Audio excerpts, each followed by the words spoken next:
I would like to call to order the September 16th, 2020 meeting of the Clearwater Downtown Development Board.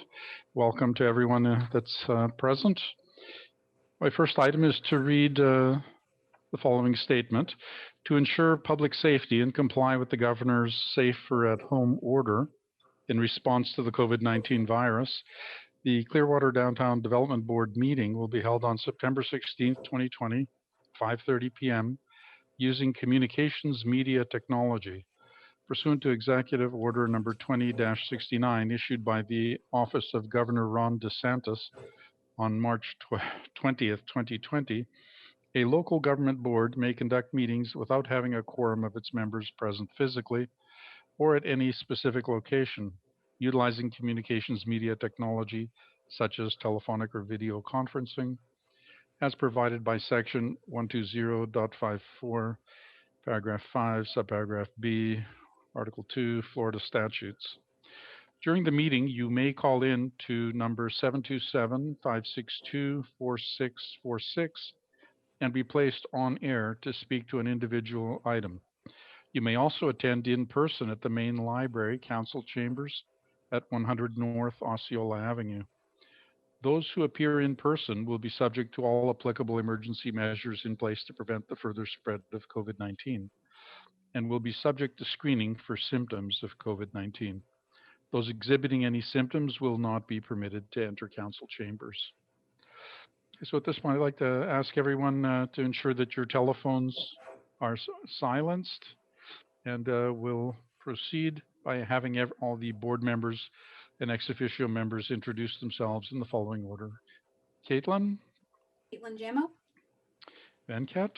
Venkat Devaneni. Thank you. Keenan? Keenan Kinsel. Thank you. Festus? Festus Porbeni. Very good. Shahab? Shahab Emrani. Very good. Ray? Ray Casano. Very good. Mr. Mayor? Frank Hibbert. Very good. Mr. Bunker? Mark Bunker. Good. And I'm Paris Morphopoulos. So we'll begin with item 2 to see, I'd like to see if there's any citizens to be heard regarding items not on the agenda. Before we allow anyone to come up, comments must be limited to matters relevant to downtown. Comments on items on the agenda will be held until the agenda item. Speakers must identify themselves. The time limit of 3 minutes will be enforced. Howard, is there anyone present? Do you have any comments that you'd like to say on anything else? No. Thank you. Okay, so we'll go on to item number 3, the minutes of the September 9th, 2020 meeting. Is there anyone that would like to request any corrections to the minutes? Okay. Can we have a motion to adopt the minutes of the September 9th, 2020 meeting? Okay, Shahab, can you make the motion? I'd like to make a motion to approve the minutes of the August 27, 2020 DDB meeting. Very good. So that's Shahab. Do we have a second? Okay, Ray Casano seconds. Okay, now, is there any board discussion on the minutes? Okay, then I will call the question. All in favor of adopting the minutes of the meeting, please raise your hands and say aye. Aye. Aye. Aye. Very good. It looks unanimous. Thank you. Okay, we'll move on. New business. So we're at item 4.1, the final public millage hearing to adopt resolution 20-03. Anne, did you have anything further to tell us about this? Nope. Okay. And does anyone have any board questions? Okay. Are there any citizen comments regarding this resolution? Any comments on the millage? No. Okay. So I'm looking for a motion to adopt the resolution 20-03. Okay, Caitlin. Caitlin makes. Can we hear the motion, Caitlin? Sorry. Motion to approve resolution 20-03. Very good. And do we have a second? I second that. Okay, I got Keenan here seconding it first. Okay, and is there any board discussion on this resolution? Okay, all in favor, say aye. Aye, Aye. Aye. aye. It looks again unanimous. Thank you. Item 4.2, the final public hearing on resolution 20-04. And is there any comment or any additional data on that? No. Very, very good. Does the board have any questions of Anne regarding this resolution? Okay. Are there any citizen comments on this resolution? No. Okay. Can I have a motion to adopt this resolution? Keenan, I move to adopt the resolution 2004. very good. Do we have a second? Aye. Ray. Okay, so Ray seconds it. Now, is there any discussion on this item? Doesn't appear to be. All in favor? Aye. Aye. Aye. Any opposed? It is unanimous. Okay, now we're moving on to item 4.3, an update on the homeless in our downtown. And we're very fortunate to have Gabe Para and Sergeant Sergio Fidelis to give us a presentation. Welcome to the Downtown Development Board, and we're looking forward to your comments. Thank you, Paris. Good afternoon. No, it's good evening, good afternoon, somewhere in between. I'm Gabe Para. I am from the Economic Development Department, and I manage the Homeless Initiative. I'm gonna give you just a little brief overview of the Homeless Initiative before Sergeant Fidelis give you the really meat and potatoes of the update. Going back in time, let's say the real 2012, we had close to 380 homeless in the downtown corridor and the beach. After we created the Homeless Initiative, a lot of things were implemented, and right now we have somewhere between 80, 90 homeless in downtown, and the number has grown up a little because of the pandemic. That is one of the effects that we have. There are some homeless that are coming to this area. And one of the more important things to take into consideration is that the city council approved $250,000 to provide services and to address the homelessness in the city of Clearwater. We do not provide direct services, but those that funding goes to 5 continuum of care providers that are very important. They receive homeless. They really do a great job. For instance, Safe Harbor has 428 homeless. Those are 428 people that are not roaming the streets or, being more visible, and they are receiving help to break out the cycle of homelessness. One of the important things that we have with Safe Harbor is the jail diversion program. For those who are not familiar with it, it is, let's say, a homeless individual is picked up in the city with any transgression that requires, to be taken to the jail or, any type of punishment. At that time, the homeless person will be given an option. You go to jail now, or we will take you to Safe Harbor, which is a quasi shelter when they will receive the first like a triage to find out what are the reason of this person's homelessness and to direct it to case managers. It doesn't mean that the transgression is forgiven. They are given a notice to appear in court at a later date.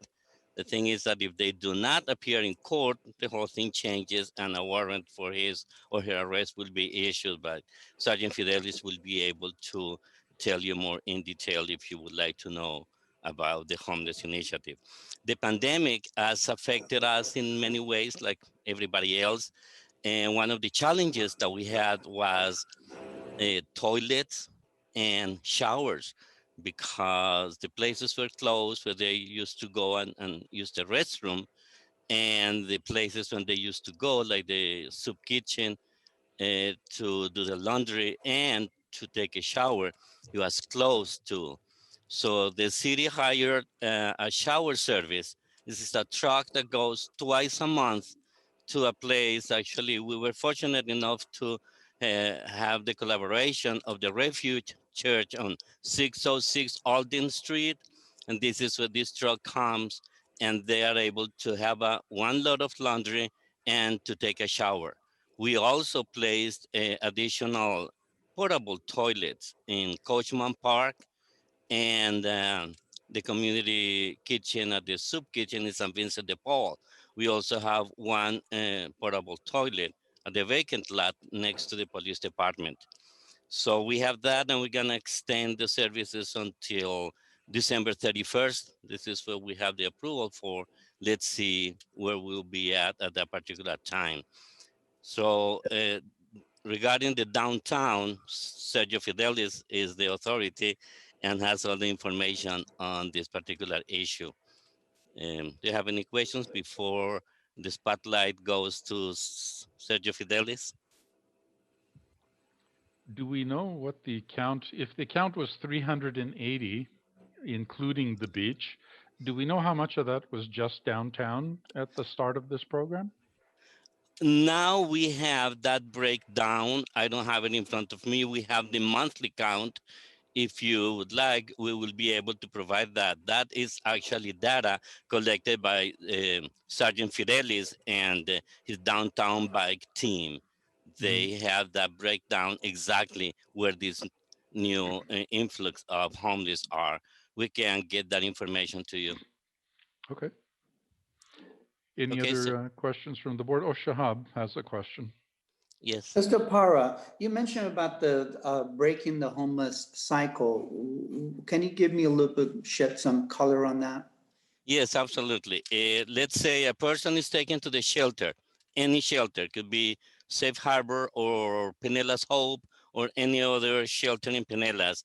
So a case manager is assigned to this person and find out what is the reason that this person is homeless, what is the need that this person have. It could be mental, could be detox, could be just financial, could be so many things that Right. then they will be able to guide this person through the process. Again, the goal is to break that cycle. It will be if he's detox, they will send them to one of the agencies that provide the service. If it's mental health, they will be referring them to direction for living and so on and so forth. So those are the steps. Many people get out of that cycle and later on they're able to obtain a job and move into his or her own place. Some others are the chronic ones that we see here, which is a long conversation for another time. That give you any answer, Shahab? Yes, yes, Okay, it did, sir. Very good. Thank you. you're welcome. Any other board members wish to speak?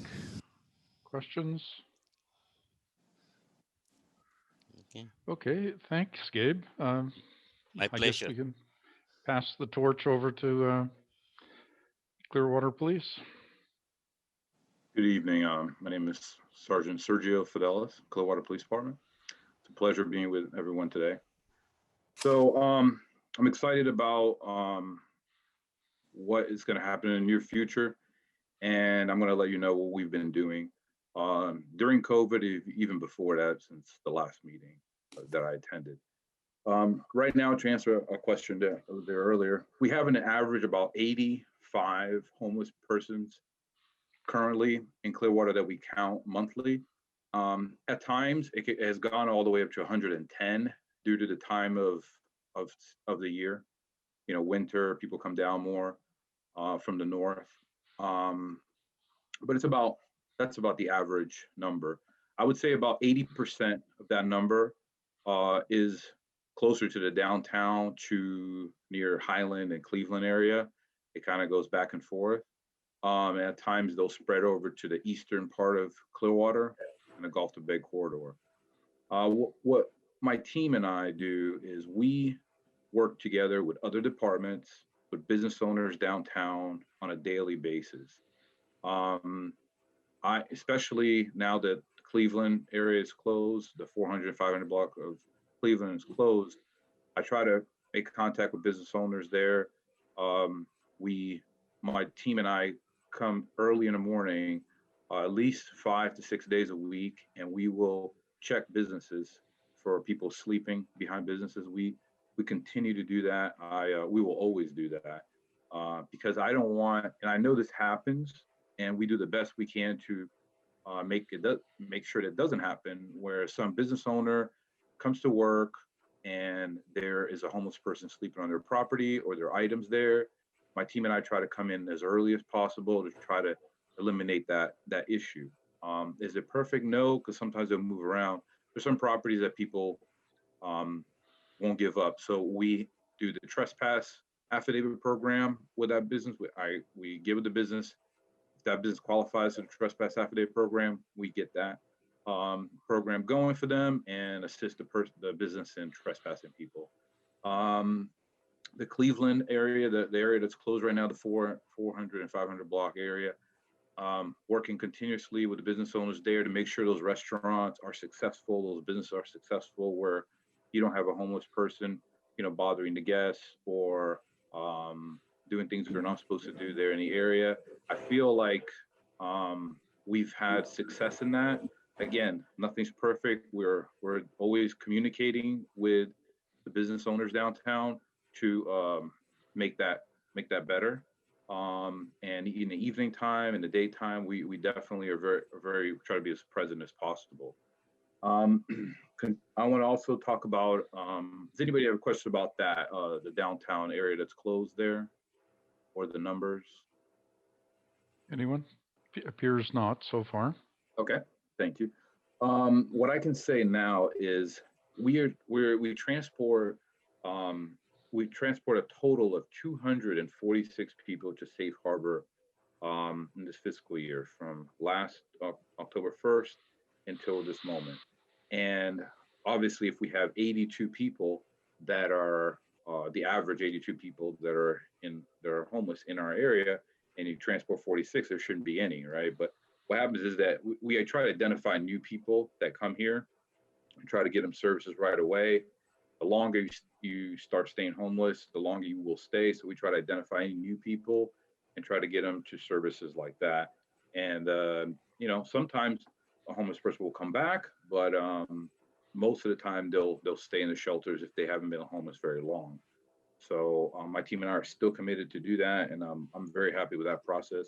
And it's not just my team; patrol officers also do it citywide.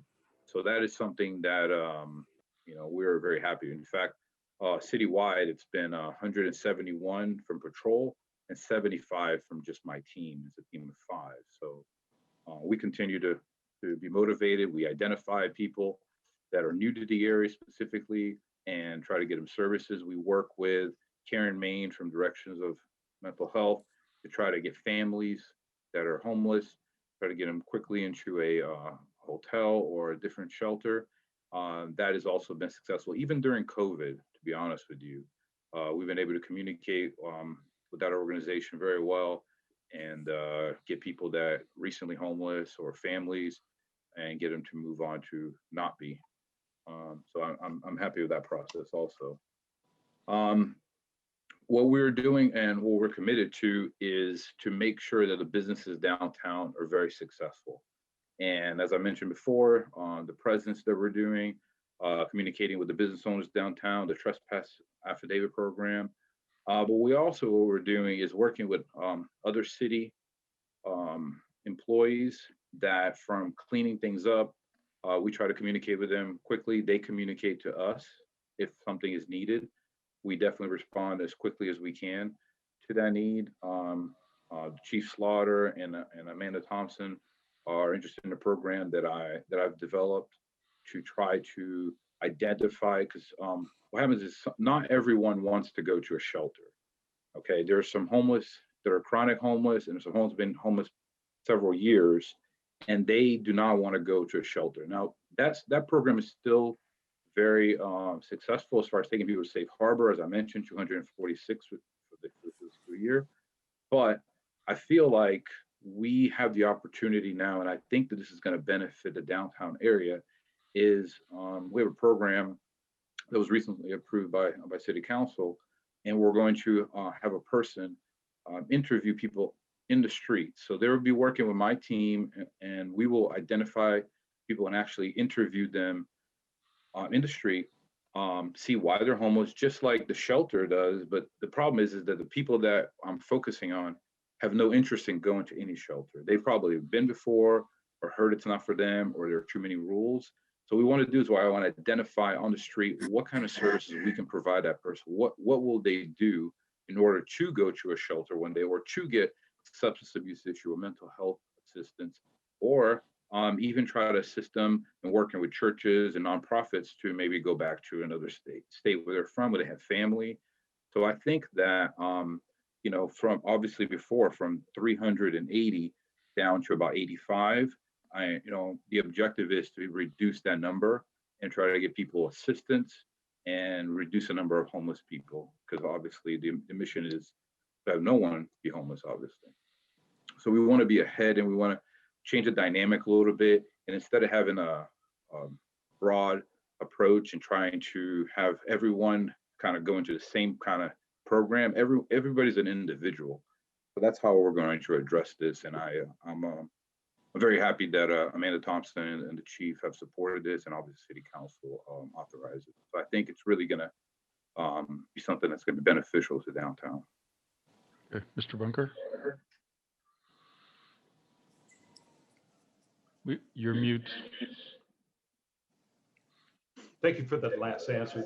That actually answers much of what I was concerned about. I was wondering if the city had any type of relationship with these chronic homeless folks out there, if you knew them by name, if you knew their story. So thanks for reminding me that you're doing those interviews now on the street. For those folks who are chronically homeless, is there any sense that if we provided them a home, not the relative safety of a shelter where there seems to be lots of problems, but if they were provided a home, would they accept it, or do they want to be on the street? Well, sir, thank you for the question. So I've been in this position for 2 years, and I have officers that are, they're compassionate. I teach them to be respectful to the homeless person and understand that that could happen to anyone. So once they come to my team, that's how I train them. You will be respectful. Obviously, we are authority, so sometimes the conversation changes a little bit. But most contacts are, we want to provide them shelter. We catch them drinking. If we catch them behind a business, we still offer that. That is something that it is a non-negotiable thing. I would train my officers that way. So what we're trying to do is now, since I've been doing this for 2 years, I speak to them, I get a rapport with them, I know where they're from, I know a lot of things about them. But I feel like this program that we're trying to get right now is an actual civilian. It wouldn't be an officer, because at times we've arrested them. At times, things have happened where the trust, as far as to go that far as to open up your entire life about why am I homeless and how can I help. What we want to do is get a civilian to get a better rapport with them, and also follow up. So if we get you into a mental health program, once you that civilian is going to know when you're coming out. Try to already be proactive in the next process of where you're going to go, and therefore, if you can start addressing the main reasons why you became homeless, then okay, from there, well, the chances are going to be reduced that you're going to want to continue to be homeless if you've addressed, the main problems. Now, and if you have a person following up and assisting that person, and trying to go to the next level and then try to get.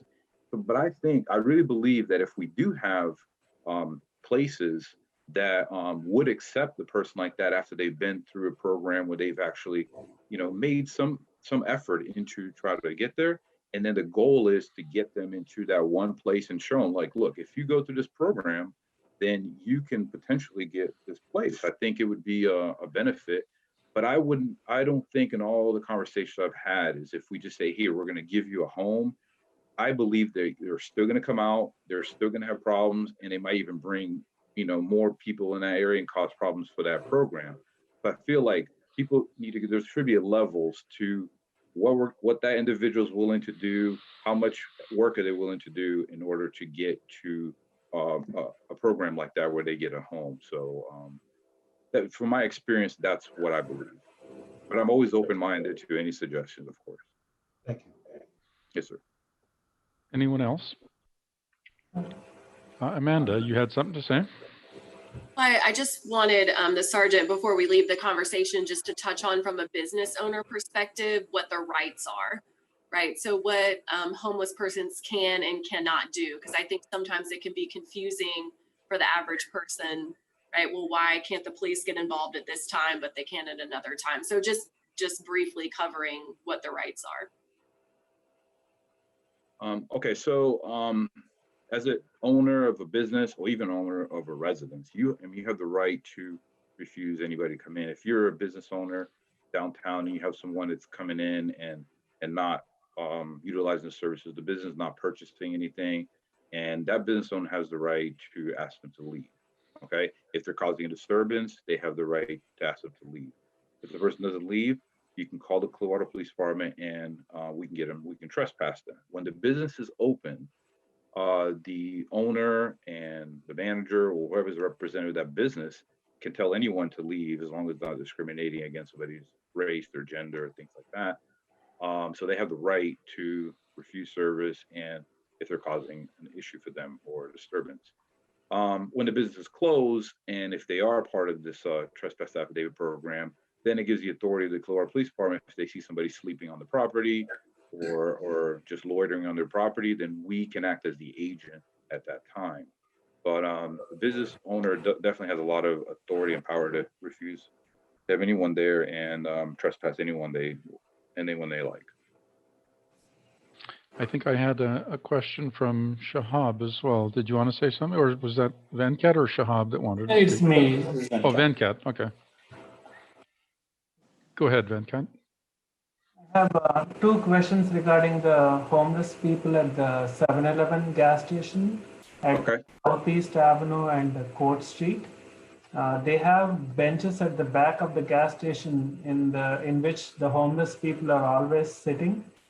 Does the gas station encourage them to sit on these benches? Is it legal for them to congregate at the back of the 7-Eleven gas station because this is a private property?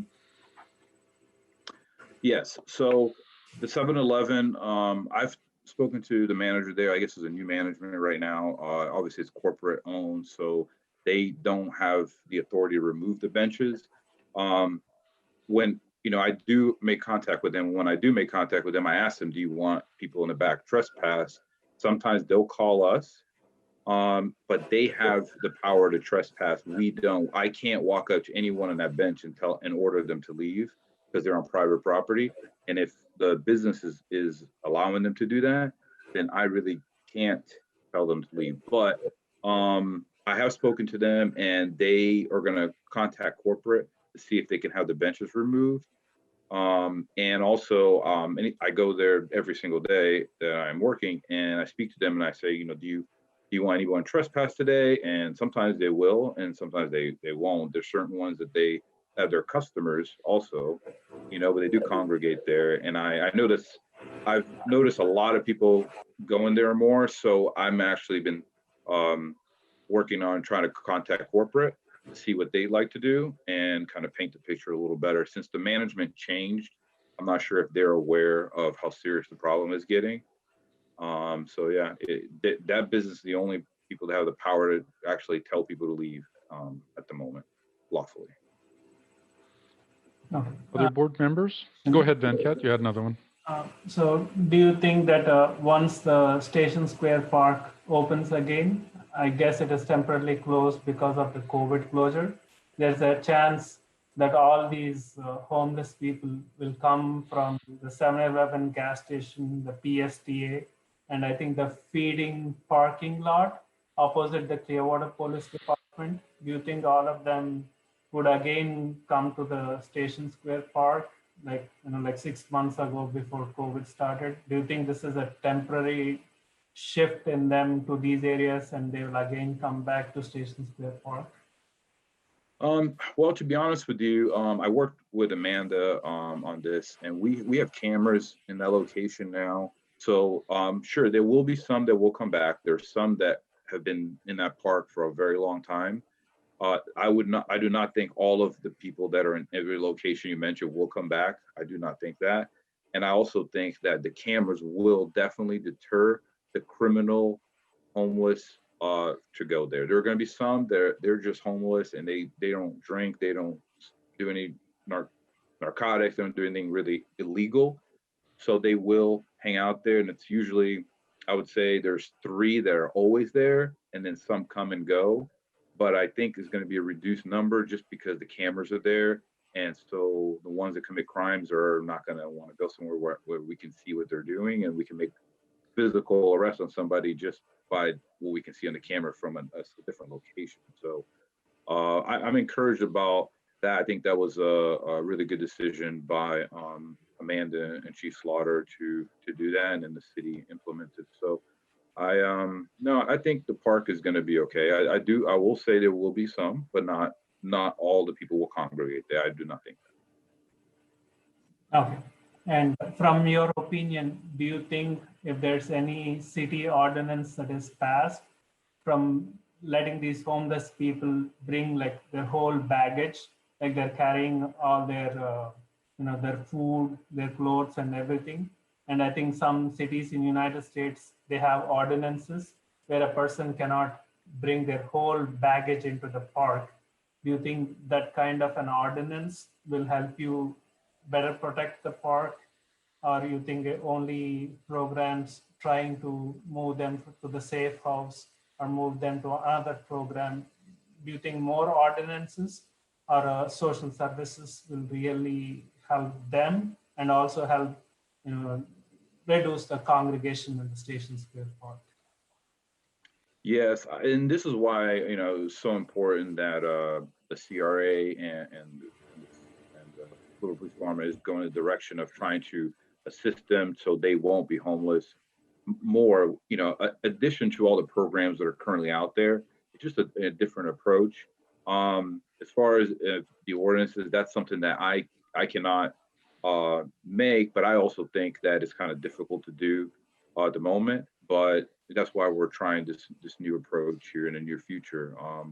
Like I said, we communicate well with them, and we try to, if I walk up to a gentleman and he has 4 bags, I definitely talk to him, and my officers do too, and we try to discourage that. And we have enough respect with most of the time we'll get compliance. So at the moment, I think the direction that we're going, I think is probably best. Mr. Mayor. Thank you, Chair. First of all, Sergeant, I got some great compliments about you today, and I just want to pass those on because thank you, sir. People are catching people doing the right things. So thank you.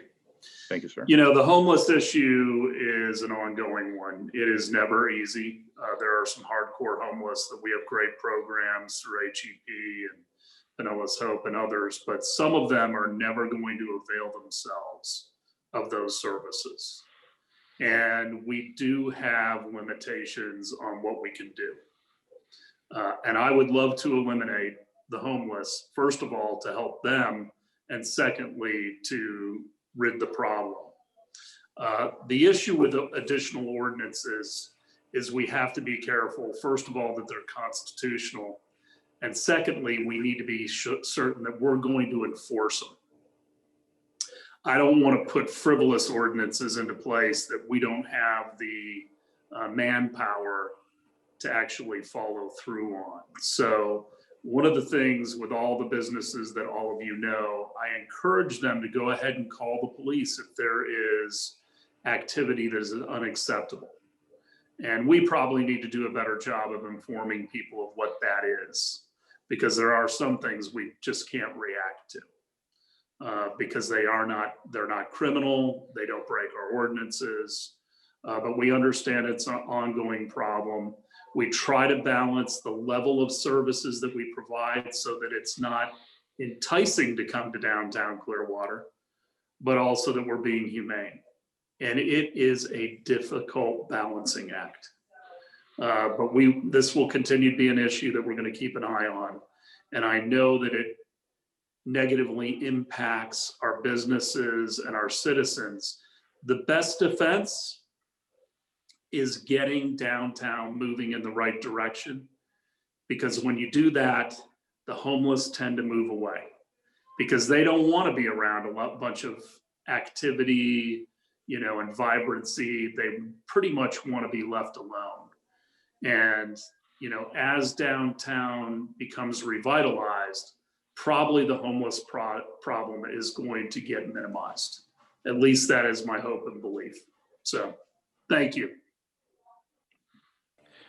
Sergeant Fidelis, my interest in asking you and Mr. Power to come and speak to us today was I've had some reports from business owners in the district, and I'm extremely heartened by the statistics on what's been done and accomplished over the years to reduce the number of people that fell into homelessness, that through our programs, through the cities and the county programs, have recovered their, they've resolved the homeless situation, and they are, situated now. My attention is not so much on all the successes we've had, but on the ones that where we haven't succeeded, the hardcore homeless that really doesn't want anybody's help or interference, and that are committing I don't know if you would call them crimes or just nuisances, like the public defecation or public urination or leaving their trash or sleeping in doorways. The people that absolutely just are uncooperative and just unwilling to reform or to follow your instructions. What is our stance on those? Can they be removed?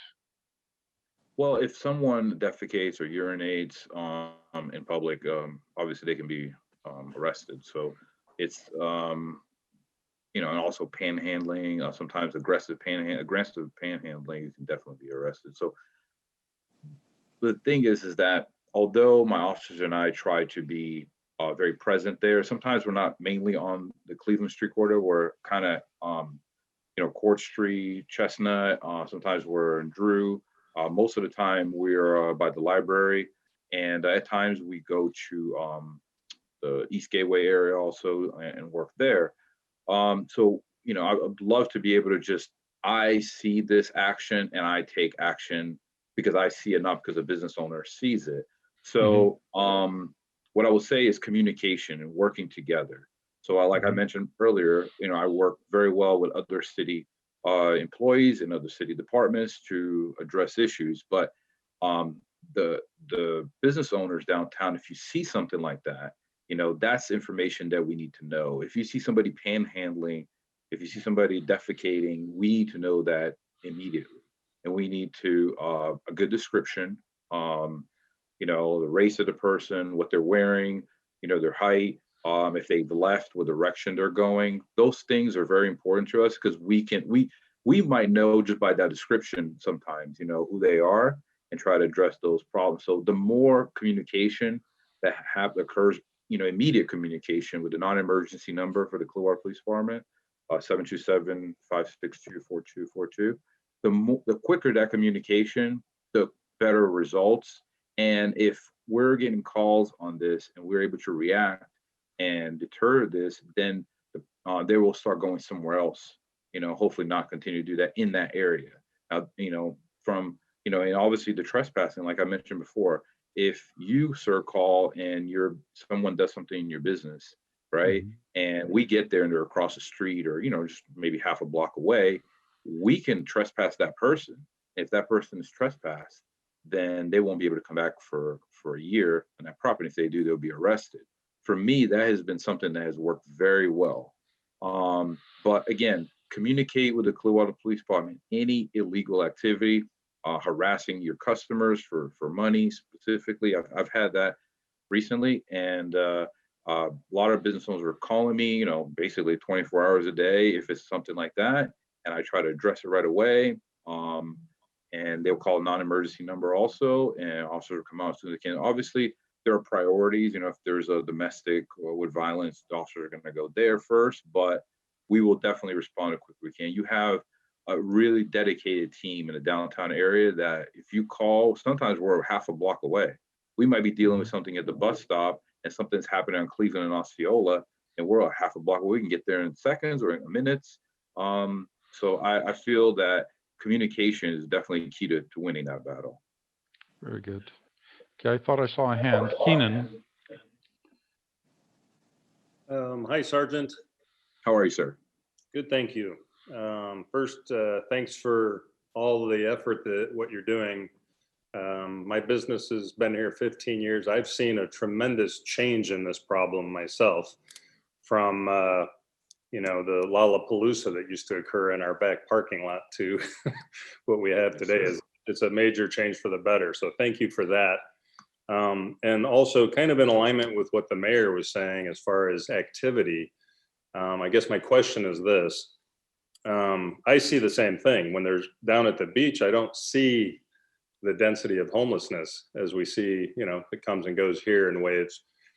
Are the rules that you apply or the procedures you apply, I assume, but I'm just going to ask you, I assume they're standard all the way across the city from beach to downtown to countryside. Is that correct?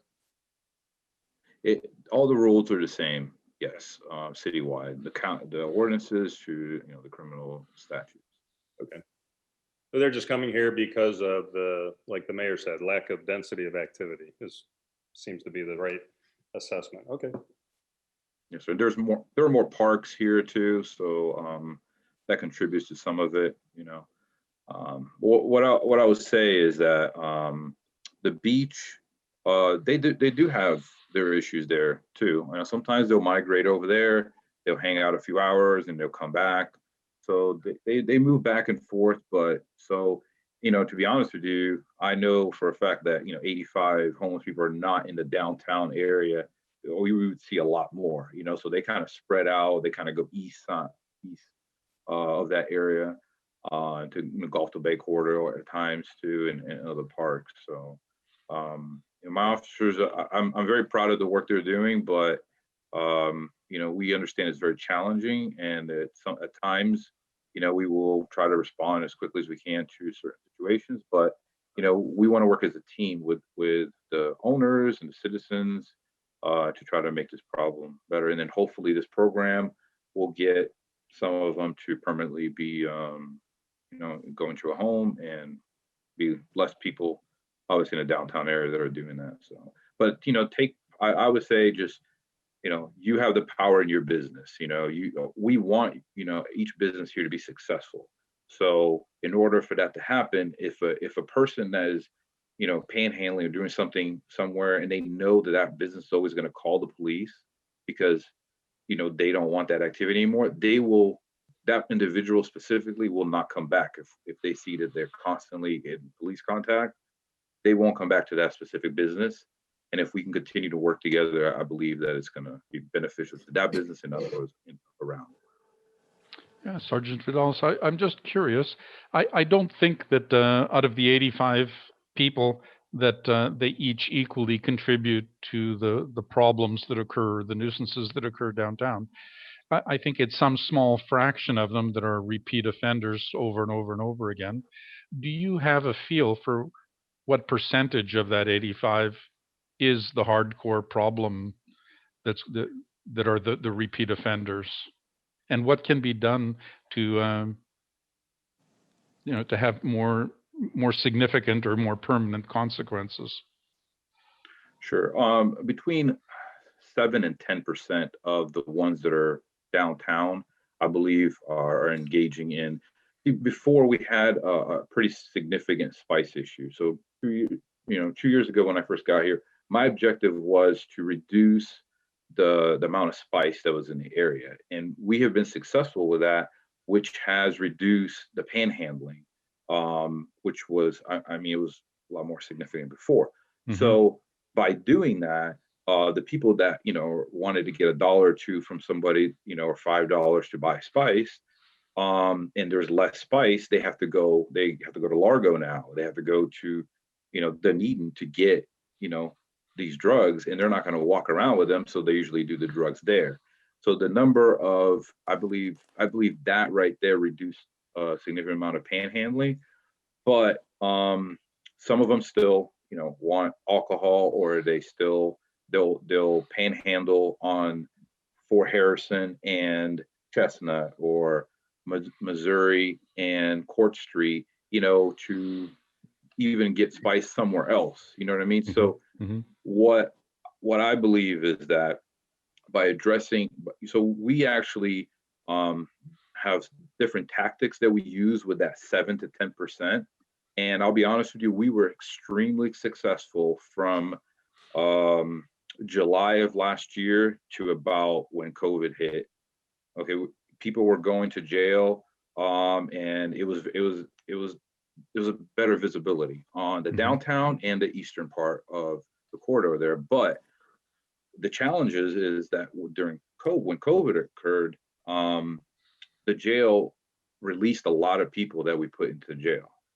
They released them due to distance, and then for a while they weren't accepting anyone that committed anything but a felony.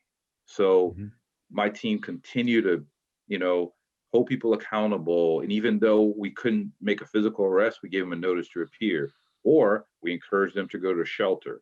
And it was extremely challenging, and I don't know if maybe because the businesses weren't really active, there weren't a lot of issues just because of those tactics that we utilized. It was either get you into a shelter, hold you accountable for whatever you're doing, even though they weren't going to jail. We would still, and sometimes if we give a notice to appear, we can actually send them to Safe Harbor, even if they don't want to go or not, because they're detained. So we definitely hold people accountable, even during the time where they wouldn't accept them for anything other than a felony. So that really limited us. But again, the rapport that we've developed and the respect that my team has in that community, really help, along with working with other departments. Excellent. Very good. Board members, anyone else have anything to ask or contribute? Okay, I'm very pleased with the update we've heard today, and a lot of progress has been made. I remember when you first came and spoke to us a couple of years ago, and spice was a major issue, and I agree that it does seem to have dissipated a lot. It's hardly mentioned anymore. So Yes, sir. thank you very much and please convey our thanks to your team as well. Absolutely. Thank you very much. It was a pleasure. Thank you, sir. Thank you. Okay, well, thank you. We'll move on then. Okay, we're on item 4.4. We're looking at adopting the August 2020 financial statement for filing. Anne, can you give us an overview, please? Sure. So for your funds for August, you spent $10,785.64. That went to holiday lighting, storage, Jolly Trolley agreements, operating expenditures, public meeting notices, your monthly CRA admin fee, and then $11.39 went to tax collector commissions. At the end of August, your ending balance was $130,662.15. Very good. Any questions from the board? All right. Now, are there any citizen comments, Anne? Citizen comments on that? No. Very good. I'd like to request a motion to adopt this resolution to adopt the August 2020 financial statement. Motion, anyone? Shahab. I'd like to propose a motion to approve the August 2020 financial statement and file. Very good. And do we have a second? Okay, Caitlin has seconded it. Is there any board discussion? Okay. All in favor of adopting this, say aye. Aye. Aye. Okay, is there anyone opposed? I can't see everyone. Okay, it looks unanimous. Thank you. Okay, now we're at item 4.5, a funding request from the DCMA. Howard, would you take that up for us? Evening Board, Howard Smith, Business Assistant Administrator for the Community Redevelopment Agency. The purpose of this item is to request approval of the DCMA's Business Assistant funding request to provide music from October 2020 through January of 2021, and also to cover the cost of membership fees for 25 businesses in the DCMA. The DCMA will use the Business Assistant Grant Fund to, one, provide live music. The DCMA is assisting business owners on the 400 and 500 blocks of Cleveland Street weekly on Thursday, Friday, Saturday, and Sunday nights by providing live music during the continued closure of Cleveland Street through January 14th of 2021. They're requesting $1,000 per week for the next 15 weeks to pay for musicians for a total of $15,000. The total projected project cost, and this is per the DCMA, is approximately $23,400 with the merchants to pay the difference. Depending on the success of the program, the merchants may add more shows during the holiday and possibly add a Sunday. In addition to the live music, the DCMA is also requesting membership fees. The DCMA has not collected membership fees during the 2020 year. They are requesting the funding. They're requesting the funding to pay annual membership fees for 25 local businesses in the amount of $6,250 to continue promotions of all downtown business activities. The CRA for the staff anticipate the DCMA will request a marketing assistant grant to conduct a marketing campaign for the district. And this is a branding effort to highlight the temporary closure of Cleveland Street. The CRA will work with the DCMA to provide and prepare the marketing fund request at the next scheduled DDB meeting. And please note that this request aligns with the 2021 work plan goals to enhance the temporary closure of Cleveland Street, also to support local businesses and to make marketing and to market downtown as a destination. Staff recommends the approval of $21,250 grant to the DCMA for live music and membership fees to be paid out over this current budget. In addition to, if the grant request is approved, as we have new leadership with the DCMA and the DCMA and the DDB has continued to further their relationship, the DCMA will also complete a grant agreement that outlines the grant requests, proposed activities, timeline, budget, reporting requirements, and the other pertinent information. And with that, I have Carolyn Bradham. She's the co-president of DCMA to be able to talk to the board for any questions that you all may have. With that, I'd like to bring Carolyn.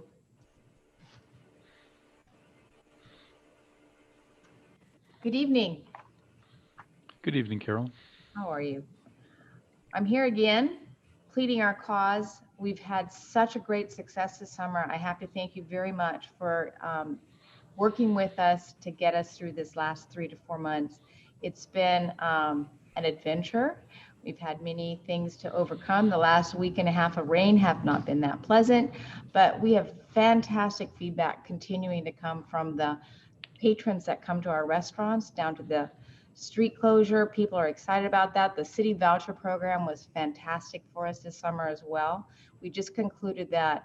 And I can't thank you all from the city council and also from the DDB for your support of the businesses. Many of us probably would not be open or would not have reopened yet. So thank you for that.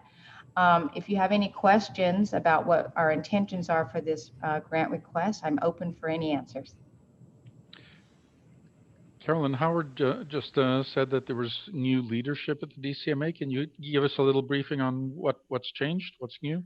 Well, Lena has become our government liaison. She has some other projects that she's working on. And so Scott from Clear Sky, the general manager over there, Scott Sousa, and myself have become the co-presidents.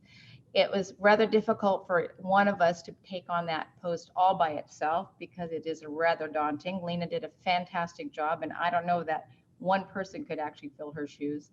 But between the two of us, and because we're in the restaurant business, we have to kind of coordinate and juggle our time a little bit. So we were willing to do a co-presidency and work together on it. And so far it's working out very well. Excellent. Board members, any questions? Yes, Shahab. I'm curious about the musicians you're planning to get. Are they the type that they'll just park in one location, or there'll be ones that they'll be roaming? We have them in one location on each block, central to the block, in usually right near or in that little area where they have the planters and the artwork. It's a nice place to set up. So we're right around that area. That gives the music a chance to kind of drift down the block on both ends. And it also gives us a chance to protect them from the elements if it starts raining or if it's really hot outside. We have a tent that we put up for them so that they can put their equipment underneath, keep it protected, give themselves a little respite from the sun when it's really hot out there. But we found that that's been the best for us, and it kind of keeps everything centrally located, and also just to keep them out of the traffic of the patrons that are coming to the restaurant and eating out on the street. Thank you. Other questions from anyone? Okay. So are there any citizen comments regarding, oh, Mr. Bunker, did you have something to say? You're muted. Hey, you'd think I'd learned by now. So it wasn't so much a question as just a statement that I'm always in favor of musicians being paid. Any artist, I think they're worth their weight there. So sounds like a good plan to me. Thank Very you. good. Okay, are there any, oh, Caitlin. Could you give a little more explanation in terms of the, I think a little over 6,000 of it is for dues and who that gets paid to and how that works? Yes, the DCMA is a membership organization, and we members pay $250 every year to participate. And then we use those funds to promote, usually through, we've done television with the Morning Blend shows to promote upcoming events that we've had with the city. We use it to do newspaper ads. We are in the Creative Loafing paper every 3 months. We've got an ad coming up. We advertise with Jolly Trolley. We advertise with the Ferry. Other different publications we've worked with. We've done some radio ads. So we take our membership money, and that's what we try to use to promote the downtown businesses, the different things that are going on within the city, and how, especially when we're tied in with it. So with the pandemic, we just haven't really been able to ask our members to add another expense to what they're already trying to deal with. So on the other hand, we really need to be able to continue promoting the different things that we're doing. And we'd like to just, get that going again. We've had some very good attention from the media. We have Tampa Bay newspapers recently did a very lovely article on the downtown district and the merchants downtown, and the things that are happening with the music and the street closure and all that stuff.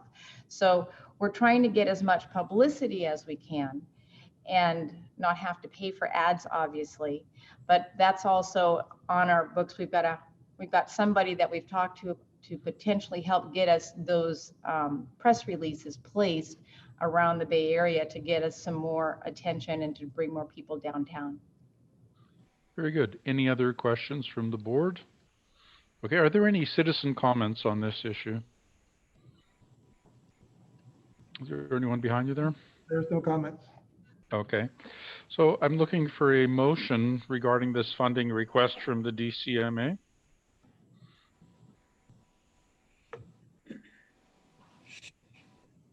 Shahab? I wholeheartedly propose a motion to approve the DSMA's request for music and membership fees. Okay, and do we have a second for this motion? Okay, we have a second from Venkat. Okay, is there any board discussion?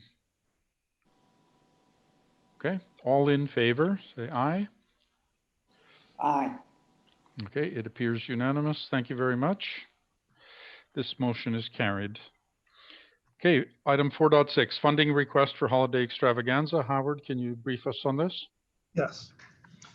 The CRE is in year 3 of completing the holiday extravaganza events with the board support, and we're planning the next stages for developing holiday extravaganza for the 2020 year. The purpose of this item is to request approval for a marketing assistant grant for the CRA. The CRA will provide a variety of activities to enjoy various events in the month of November and December for visitors, residents, and families and employees within the downtown district. Projects for holiday extravaganza include a series of holiday movies, window decorations for businesses, holiday lighting, and creative placemaking projects, which aligns with the 2021 work plan to increase awareness of downtown as a fun destination for Clearwater residents, employees, and visitors, which will be contingent on being at phase 3 of the governor's executive order. Very good. Does anyone have any questions for Howard? Okay. Yes, Shahab. What is the amount? All right, but excuse me, Shahab, what did you say? I think What he's is the asking for the amount? amount. It's, Oh, yeah, 10,000, okay, 10,000, I got it. Yes. okay, I think the total amount that being spent by the CRA, on this project is 60,000, and 10 of it is Correct. being asked from the DDB.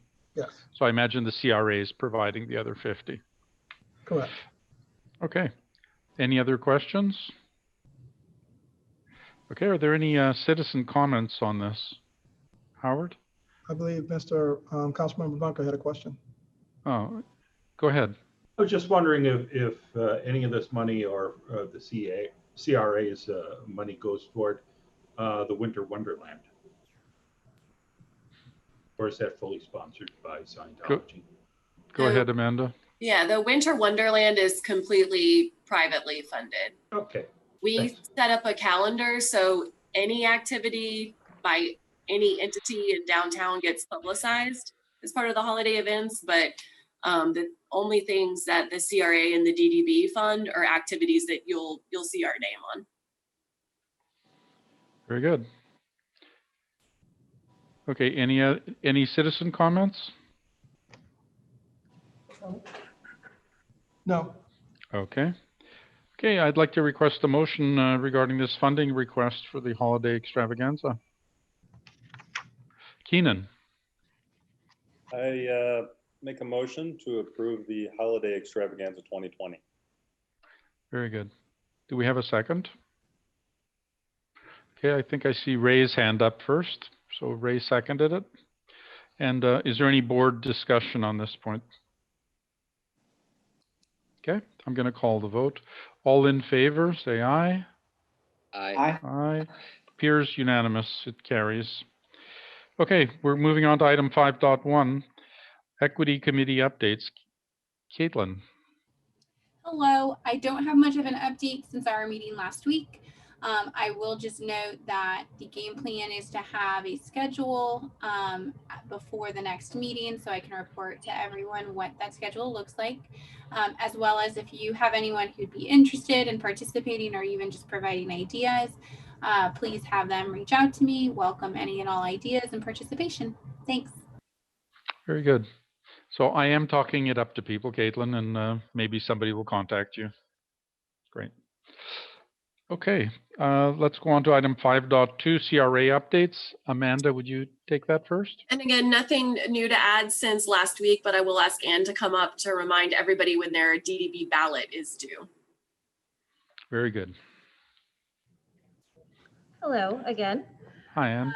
So just an update, we sent out 474 ballots were mailed out Monday morning. They were nice sized box was picked up and mailed out. And I actually have already heard from one resident who said that they've already received their ballot and mailed it in. So we're doing good. But just as a reminder, those ballots went out Monday. They are due back to the Supervisor of Elections office by Tuesday, October 13th at 2 p.m. Festus, I will be sending you an email tomorrow with information about the canvassing committee, where you need to be, when you need to be. And yeah, that's about all the update I have for you on the election. Excellent. Thank you, Ann. And I received my ballot yesterday. Oh, great. The Yep. mail's working. Good. The mail does go through. Okay, and Howard, did you have something to contribute to the CRA update? No. No. Okay, then we're good. So for the chairman's report, I really don't have anything new from last week. And in the interest of brevity, let's move it right along. So we'll go to final comments by board members, and we'll begin with Caitlin. Thank you again. Continue to be happy to receive any input from others. And also just like to echo the prior thanks of Sergeant Fidelis, as well as his team, and all the wonderful work that they're doing. Very good. Venkat. We already talked a lot about the homeless and solutions to combat that. I have no more comments to make. Okay, Keenan. I have a question for the mayor. I have to plead ignorant here, even though I've been downtown for a number of years. The sidewalk has become extremely hazardous. These electric bicycles, almost once per week, I am nearly run over by a 30-mile-an-hour bicycle, and I'm assuming the laws are such that they're supposed to be in the street, not on the sidewalk. But anyway, I wonder if the mayor could steer me in the right direction as to who I should contact at the city to address this. It is a police issue, so that non-emergency number of 562-4242, and then you press 0. That's going to get you to someone. If there's a way that you can identify, people, that's helpful as well. No, I mean, well, with a photo, sure, but if it's repeat offenders is kind of what I mean. So it is against the ordinances. It is with the electric, yes, they need to be on the roadway. Okay, thank you. Festus. Yes, I'd just like to echo Sergeant Fidelis' comment. And when I moved to Clearwater 10 years ago, it was really bad. And I have noticed a difference. So I want to thank you for bringing him over to give us an update on that. So thank you very much. Very good. Shahab. Mr. Chairman, was that your idea to invite them over for this meeting? Yes, I had heard from business owners in the district, and so I raised the issue, and the CRA was helpful in arranging it for us. That is great. I did years of charity work in California. He actually is correct. There's a small percentage that are repeat offenders, and actually they enjoy living outdoors, and that's how they do it. And no matter what you do, they will not go away.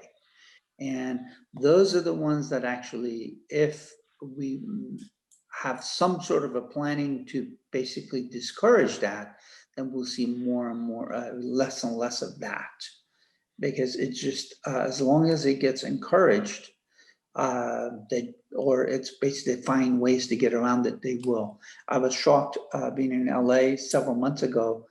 It's been, gosh, because of this COVID, it's been a while, but several months ago when I was in LA, I was surprised to see how much that, being very soft on it, how much it had thrived, that just people living on the streets, defecating, it was just surprising. And when you have these repeaters and others see that, they'll just follow. So thank you very much for inviting them. This is actually a great idea. I was very happy to see that. Very good. Okay, Ray. Yeah, I echo Shahab's sentiments. Been here quite a while. It's getting better, and I really want to thank the police department for everything they do, so we can help get this downtown booming. Very good. Mr. Mayor? Well, I want to thank you all for supporting the music. I think that is really enormous. We had a discussion earlier this week about the Bluff properties at our work session on Tuesday. And, you're going to see more about that over time. But, one of the points I made was, we don't have the museums necessarily, and we don't have the professional sports teams, but I think Clearwater really is known for performing arts. Through Coachman Park, the Capitol Theater, Ruth Eckerd Hall. And I think that's something we shouldn't shy away from. I think it's something that we need to continue to highlight and kind of make that our calling card, along with other things as well. But I also appreciate you talking about the homeless issue.